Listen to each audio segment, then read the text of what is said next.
Olá, turma! Tudo bem? Bom, espero que sim. Vamos lá para mais uma aula. Nossa aula é de língua portuguesa, certo? Então, vamos pegar o nosso material e vamos à nossa aulinha. Pegue aí seu livro integrado, abra na página 129 e nós vamos estudar até a página 133. Bom, nós vamos fazer aí o estudo de um texto, né? E o título aí desse texto é Denúncias de Violência contra Idosos aumenta a mais de 100% no Rio de Janeiro. Então, esse texto aí, ele é uma notícia.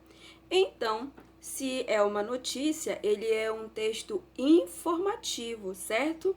Então, esse texto vai tratar aí, né, como o título já diz, de uma denúncia do aumento de número aí da violência contra idosos lá na cidade do Rio, certo? Então, lá no início, né, ele traz as informações de quem foi a pessoa aí que fez a reportagem, né, sobre o assunto, da Cristina Índio do Brasil, ela que é repórter da Agência do Brasil. A data, né, dia 15 de 6 de 2017, no Rio de Janeiro. Embaixo nós temos a fonte, da onde foi tirado aí essa informação, certo?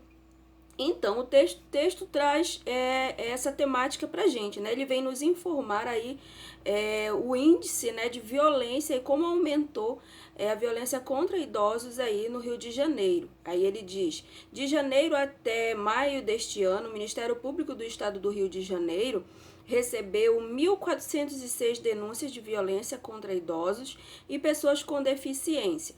E no mesmo período de 2017, ou seja, do ano anterior, né, os registros não chegaram nem à metade, alcançando aí 611 denúncias. Para o MP, no caso o Ministério Público, né, 11 anos depois que a Organização das Nações Unidas, a ONU, e a Rede Internacional de Prevenção à Violência à Pessoa Idosa definiram a data dia 15 de junho como o Dia Mundial da Conscientização aí da Violência contra a Pessoa Idosa. O cenário ainda é preocupante e os casos mostram que essa grave violação dos direitos humanos é praticada principalmente por familiares. Então aí, olha só como ele já vem abordando o assunto, né? E diz pra gente que aí quem mais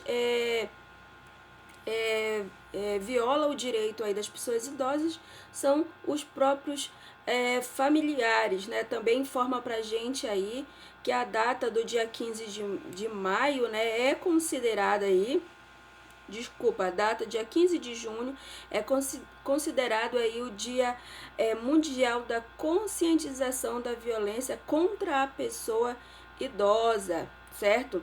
Então, a proposta da ONU ao criar o Dia Mundial da Conscientização da Violência contra a Pessoa Idosa foi sensibilizar os cidadãos, né? Então, essa é a proposta, é sensibilizar os cidadãos no combate a esse tipo de violência e garantir o envelhecimento da população com dignidade.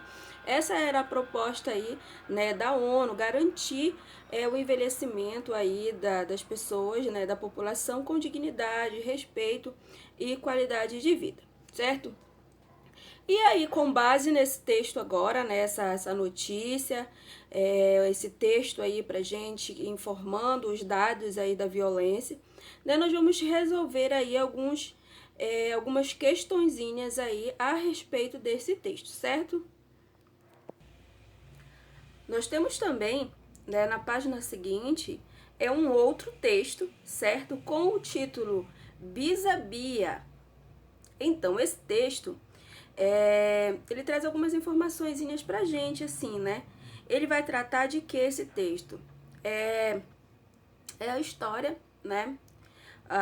De uma menina que se deparou com um retrato, aqueles retratos bem antigos, né? E aí ela olha e acha tão lindo aquele retrato, aquela imagem, a textura, né? Que era diferente das fotos que ela tinha na sua época. E ela acha muito interessante, viu aquela imagem e achou que fosse uma linda boneca. E ela acaba pedindo para a mãe aí uma boneca igual para ela. E aí a sua mãe diz: não, essa não é uma boneca. Essa é a sua bisavó, né? Beatriz. E aí a meninazinha, né, meio que fica assim confusa. Ah, como poderia ser a avó, né? É uma menina, ela poderia até brincar com ela. Então, nós vamos fazer a leitura desse texto, né? Também, Bisa Bia, e vamos responder também algumas questõezinhas, né?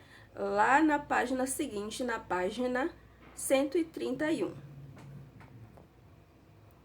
E agora, né, nós vamos passar para uma outra parte da nossa aula. Nós vimos agora há pouco o estudo dos textos, na verdade, que eram 2, né? A gente vai fazer a leitura e responder os questionários. E agora nós vamos tratar aí do estudo da língua, certo? Vamos lá na página 132. Nós vamos falar aí sobre sujeito simples e sujeito composto, certo? Então, olha lá. Essa frase aí é retirada aí do nosso segundo texto. Minha bisavó chama-se Beatriz. Então, minha avó chama-se Beatriz. Quem é que se chama Beatriz aí? É a minha avó. Então, a minha avó, ela é o meu sujeito aí da minha oração, certo? Minha bisavó chama-se Beatriz. Então, esse é o sujeito da minha oração. O sujeito aí é minha e bisavó. E em toda frase, em toda oração, né, nós temos aí essa parte importante do nosso texto. Nesse caso aí, o sujeito, ele é composto aí de 2 palavrinhas, minha e bisavó, certo? Então, juntas elas formam o sujeito. Só que das 2 palavras aí, ela tem uma palavra que ela é mais importante. É a bisavó. Então, quando nós temos uma palavra mais importante aí no sujeito, ela chama-se núcleo do sujeito. É a palavra mais importante. No caso dessa frase, é bisavó. O sujeito, qual é? É minha bisavó. E o núcleo do sujeito é bisavó, certo? Vamos lá. Minha bisavó, né, é o meu sujeito. Bisavó é o meu núcleo do sujeito. Olha lá. E observem que aqui eu tenho aqui um sujeito simples. Como assim um sujeito simples? Que é quando o sujeito de uma oração tem só um núcleo. Ele se chama sujeito simples. Olha lá na frase, minha bisavó chama-se Beatriz. Minha bisavó é o sujeito, mas a palavra mais importante é bisavó. Então, bisavó é o núcleo do sujeito e só tem uma palavra importante, portanto, ela é sujeito simples, certo? Vamos para a próxima. Aqui era para estar escrito menina, né? Desculpa, mas está escrito manina. E sua prima brincavam na rua. Olha lá. Aqui, o sujeito é tudo isso, certo? A menina e sua prima. A menina e sua prima. Tudo isso, ele é o sujeito, certo? Mas, no sujeito, nós temos 2 palavras importantes. Menina, que, mais uma vez, era para estar escrito, né? Menina, desculpe. Menina e prima. Essas 2 palavras, elas são aqui as mais importantes, certo?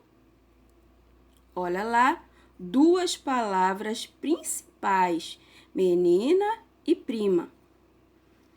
Então, Essas duas palavras, elas são chamadas aí de núcleo do sujeito. Essa aqui tem dois núcleos.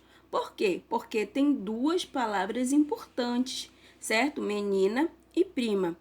Como ela tem aí mais de uma palavra importante, mais de um núcleo, então nós dizemos que é sujeito composto, certo? Então, um sujeito aí pode ter 3 núcleos, tá? Pode ter mais aí núcleos. Então, quando uma oração ela tem aí mais de um núcleo, então nós dizemos que é sujeito composto, certo? Olha lá, vamos tirar aqui dessas frases o núcleo do sujeito, certo? Na frase, tio João nos visita raramente. Então, vamos lá. Olha lá o sujeito, nosso tio João. Esse aí é o sujeito, certo? E qual é a palavra mais importante aí da nossa frase? Qual é a palavra mais importante aí do sujeito, né? Nosso tio João. Então, a palavra mais importante é João. Esse é o núcleo do sujeito. E olha só, eu tenho um núcleo apenas. Então, essa frase é sujeito simples. Eu tenho só um núcleo. Então, sujeito simples. Então, vamos lá. Próxima frase. A pobre Ana não dançou. Não dançou com ninguém. Qual é aí o nosso sujeito? A pobre Ana. Mas na pobre Ana nós temos uma palavra mais importante, que é Ana, certo? Então, Ana é o núcleo do sujeito. Portanto, sujeito aí simples. Na próxima frase, os cães e gatos são animais domésticos. Quem são domésticos aí? Cães e gatos, certo? Os cães e gatos. Esse aí é o meu sujeito aí da minha oração, certo? Mas quais são as palavras principais aí? Cães, gatos. Vejam que nós temos duas palavras principais, portanto, 2 núcleos. Então, se tem 2 núcleos, aí o nosso sujeito vai ser composto. Isso mesmo.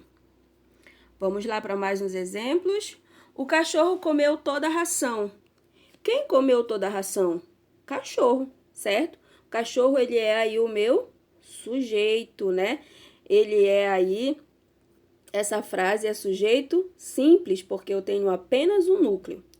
Nós passeamos no parque ontem. Olha, quem passeou no parque ontem? Nós.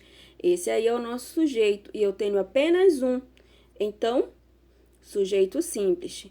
Minha mãe é muito charmosa. Quem é muito charmosa? Minha mãe. Qual é a palavra principal aí do sujeito? Mãe. Então, sujeito simples porque só tem um núcleo, certo? A professora e os alunos chegaram. Quem chegaram? Quem chegou? A professora e os alunos. Olha só, eu tenho aí 2 palavras principais, né? Professora e alunos. Então, eu tenho 2 núcleos. Portanto, é sujeito composto. Você e eu faremos o melhor bolo. Quem vai fazer o melhor bolo? Você e eu. Olha só, você e eu. Nós temos aí 2 núcleos, portanto, sujeito composto. Maria e Ana são melhores amigas. Olha só, Maria e Ana, sujeito composto, isso mesmo. Então, né, a gente já sabe, aí nós temos uma atividadezinha para responder na página 133, né, que vai falar aí sobre sujeito simples e sujeito composto. Sujeito simples é aquele que tem apenas um núcleo, certo? Ou seja, a palavra mais importante da frase. Sujeito composto é aquele que tem 2 ou mais núcleos, certo? Núcleos é as palavrinhas ali mais importantes ali da oração, certo? Bom, e para finalizar aí a nossa aula, né, nós vamos ver o uso aí do a, que escrito aí com H e acento, e o a, quando nós devemos utilizá-los, não é?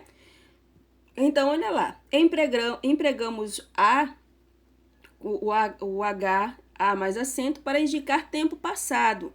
Ele possui sentido de existir e, quando for possível, substituí-la pela palavra faz, certo? Olha lá o exemplo.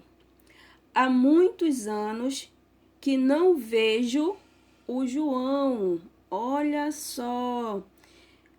Eu posso trocar esse a pela palavra faz? Vamos ver?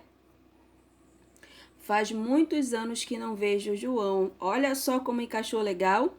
Então, está correto o uso aí, né, do H e A, certo? Então, está correto. Olha lá. As férias começaram há dias, certo? Então, vamos ver se a gente consegue fazer a troca. As férias começaram faz dias. Muito bem, é isso mesmo. Então, nós vamos saber aí quando usar a expressão a com H, se nós pudermos fazer a troca, né? Substituir e ficar perfeitamente aí quando nós pudermos trocar esse a por faz, certo? Vamos ver agora, empregamos o a sozinho, para indicar tempo futuro. O a com H, tempo passado.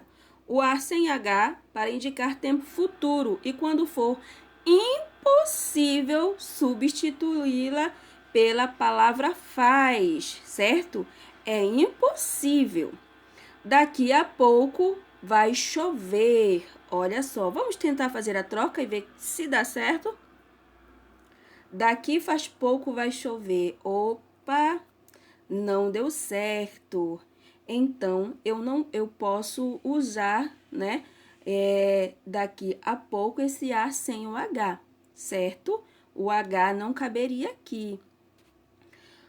Próxima frase. Daqui a alguns dias, daqui a alguns meses iremos ao Rio de Janeiro. Será que eu consigo fazer a troca? Daqui faz alguns meses iremos ao Rio de Janeiro. Opa, não deu certo.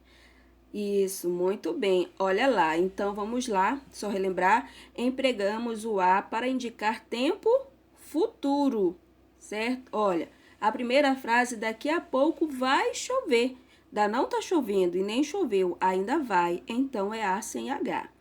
A próxima frase, né, que a gente colocou foi: daqui a alguns meses iremos ao Rio de Janeiro. Iremos. Esse verbo está no futuro, certo? Então, a gente já sabe, né? Empregamos o a com H se o tempo indicar passado. Empregamos o a sozinho, né, sem o H, se indicar tempo futuro. E se for impossível substituir por faz. E nós encerraremos aí, né, a nossa aula de hoje com uma atividadezinha também relacionada aí ao uso do a, né, com o H e o a sem o H, certo? Bem simplesinhas. Desejo para vocês aí um bom dia, bons estudos e até a próxima. Tchau, tchau.